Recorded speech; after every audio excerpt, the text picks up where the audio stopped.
Assalamualaikum warahmatullahi wabarakatuh. Selamat berjumpa dengan saya Ibu Heri Handlingsih SPD, anak-anakku. Bagaimana kabarnya? Semoga kita selalu dalam keadaan sehat walafiat ya anak-anak. Jangan lupa selalu jaga kesehatan ya. Kali ini Ibu mau mengajak kalian belajar tentang musik kelas 8 semester 1. Nah, sesuai dengan silabus K13, ini materi kali ini akan Ibu sampaikan melalui media PowerPoint. Jadi ringkasan materinya, maka silakan untuk menyimak tayangan berikut ini.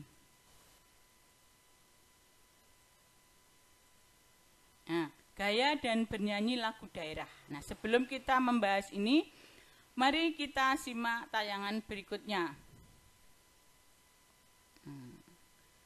Peta kompetensi pembelajaran. Anak-anak silakan membaca sendiri. Nah, cukup jelas ya. Selanjutnya kita kenali apa tujuan dari pembelajaran kita kali ini.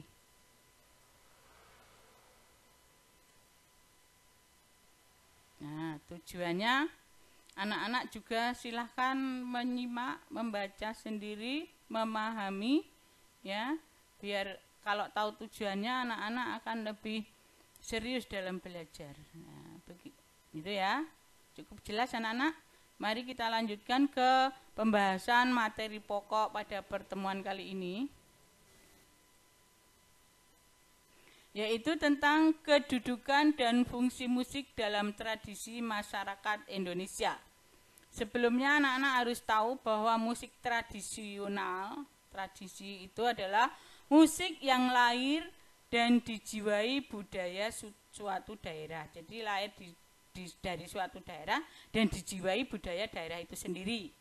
Jadi jangan salah mengartikan ya, lagu-lagu dangdut sekarang dengan menggunakan bahasa Jawa itu bukan musik tradisi ya.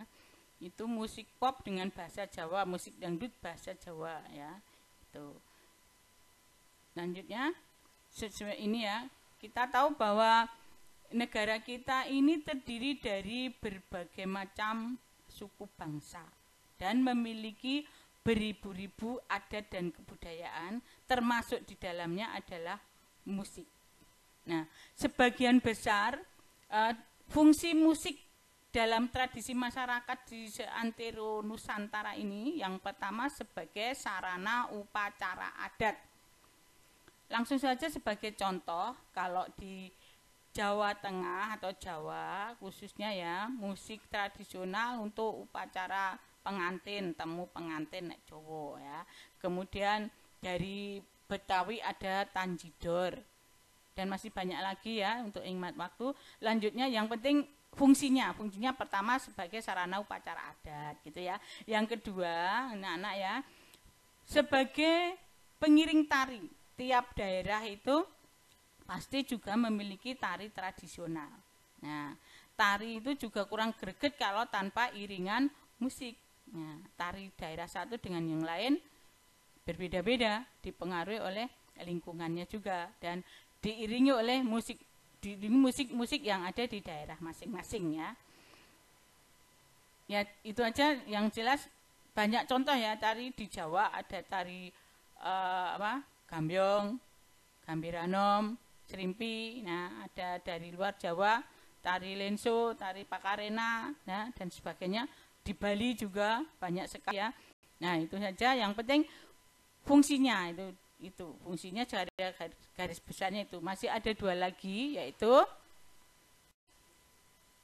sebagai media bermain. Zaman dahulu belum ada orang menjual mainan, maka anak-anak zaman dahulu, zaman nenek moyang kita itu justru lebih kreatif ya anak-anak.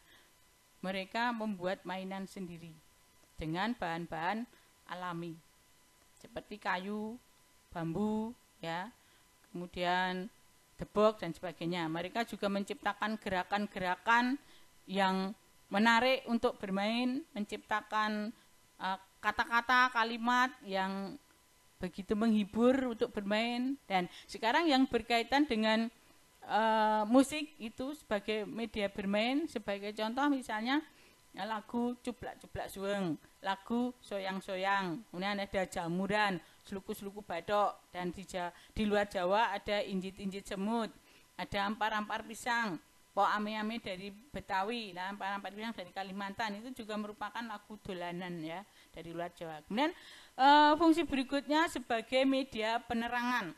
Kalau yang di sini yang kita bicarakan karena musik tradisional ya, media penerangan menurut sejarahnya. Kalau dari Jawa khususnya para wali itu memanfaatkan musik gamelan untuk media penerangan, terutama media dakwah. Jadi dengan menggunakan gamelan, waktu itu kan hiburan musik yang paling mewah itu gamelan ya. Tidak ada musik lain yang lebih indah waktu itu ya. Gamelan untuk mengiringi wayang, dalam wayang itu diselipi dengan pesan-pesan agama atau dakwah. Kemudian dalam musik pun begitu, sangat efektif kan untuk mengumpulkan banyak orang dan menyampaikan pesan-pesan agama atau dakwah. Kiranya itu ya. Kita lanjutkan. Gaya bernyanyi dalam musik tradisi. Nah, kita sudah tahu bahwa kita kan punya berbagai macam adat istiadat dan suku bangsa di Indonesia ini ya. Dan termasuk di dalam musik dan bernyanyi. Ini mempunyai gaya yang berbeda-beda ya. Tiap daerah itu dipengaruhi oleh bahasa, lingkungan, logatnya juga ya. Nah, sekarang sebelum ke ini tentang musik, istilah penyanyi. Nah, dari Padang namanya daulat. Nah, dan kalau dari Jawa itu ada waranggana. Waranggana itu wara dan anggana, wanita sendiri ya, maksudnya seorang wanita yang bersolo karir dalam menyanyi ya. Kemudian Padendang itu nama penyanyi dari Minangkabau.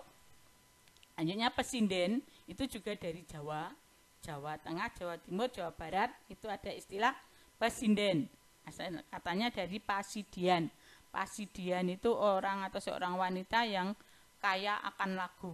Maksudnya kaya akan lagu, menguasai banyak lagu, jadi pandai menyanyi ya. Jadi waranggana dan pesinden itu sama wanita ya yang menyanyi. Lanjutnya kalau dari Sumatera itu namanya perkolong-kolong. Namanya penyanyi dari Sumatera itu perkolong-kolong. Nah, kalau mamaos itu bukan istilah penyanyi tapi gaya musik tradisi dari Jawa Barat, yaitu dari Cianjur. Mamaos itu mamaca. Mamaca itu membaca pantun dengan menggunakan nada. Berarti pantun yang dinyanyikan. Itu istilahnya papantunan. Ada yang diistilahkan juga pupuh, tembang. Nah, tembang itu di daerah kita juga ada yang mengatakan lagu itu tembang. Kemudian sana juga kenal sekar. Nah, tapi kalau di daerah kita sekar itu istilah nyanyian dengan bahasa yang halus ya. Bahasa halusnya nyanyian itu sekar. Bahasa halusnya menyanyi itu nyekar nek basa Jawa ya. Lanjutnya istilah penyanyi dari Banjarmasin itu madihin ya. Cukup jelas. Kemudian ini juga tentang pantun, ini juga gaya musik dan gaya bernyanyi dari Sulawesi Selatan.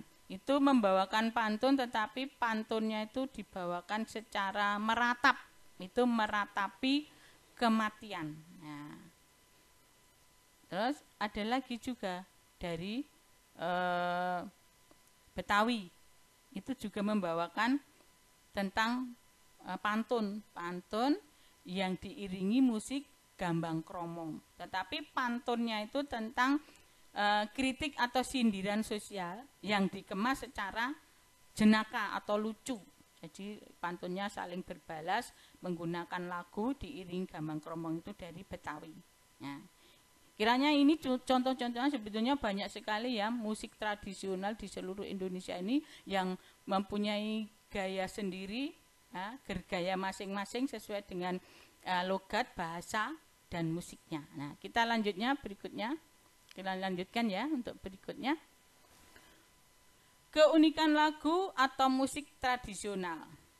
Nah, keunikan yang pertama itu jarang diketahui penciptanya. Nah, sebenarnya ada penyebabnya.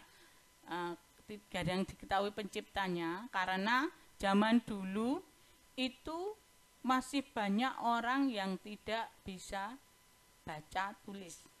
Paling yang menguasai baca tulis itu para bangsawan ya.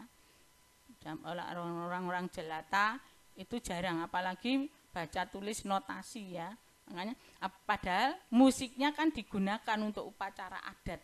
Nah, makanya otomatis itu perlu diajarkan, mengajarkannya secara turun temurun. Nah, ini merupakan keunikan juga, jarang diketahui penciptanya, diajarkan secara turun temurun karena sangat diperlukan musik untuk upacara adat, jadi harus diajarkan. Dan termasuk juga lagu dolanannya diajarkan ke anaknya, tetangganya ya, temannya. Nah, dan sampai sekarang masih banyak yang memainkannya. Nah, kemudian keunikan yang lain menggambarkan keadaan lingkungannya. Nah, sebagai contoh dari Jawa itu kan daerah pertanian ya, daerah agraris, itu banyak lagu-lagu tradisional yang menceritakan tentang pertanian, tentang sawah, tentang panen dan sebagainya. Nah, contoh lagi dari Maluku, daerah maritim itu banyak menceritakan lagu-lagu yang menceritakan tentang keindahan laut, ombak, gunung-gunung, pemandangan, nyiur dan sebagainya. Nah, dan masih banyak lagi. Untuk yang waktu kita lanjutkan ya. Menggunakan bahasa daerah asal sudah jelas ya, dari bahasanya kita akan mengenal dari mana lagu itu berasal. Seperti pepatah, bahasa menunjukkan bangsa. Kalau dalam satu negara berarti bahasa menunjukkan suku bangsa, begitu ya. Jadi mustahil lagu daerah Sunda menggunakan bahasa Papua, begitu seterusnya ya. Itu cukup jelas ya. Abadi itu bukan berarti kita melawan takdir, tidak ada di dunianya yang abadi. Tapi ini untuk membedakan bahwa lagu sekarang itu kontemporer. Maksudnya kontemporer itu saat ada yang baru diciptakan lagu ngehit, banyak yang menyukai ya, karena yang menyukai akhirnya menciptakan lagu yang baru lagi ya, yang lebih baru itu disukai, kemudian yang tadi yang pertama itu mulai berangsur-angsur ditinggalkan, tidak lagi sering dinyanyikan, mereka lebih menyukai yang terbaru. Beda dengan yang musik tradisi ini, karena ya itu untuk upacara adat dan permainan itu, maka sampai sekarang masih banyak yang memainkan dan menyanyikannya. Nah, sekarang kita lanjutkan berikutnya.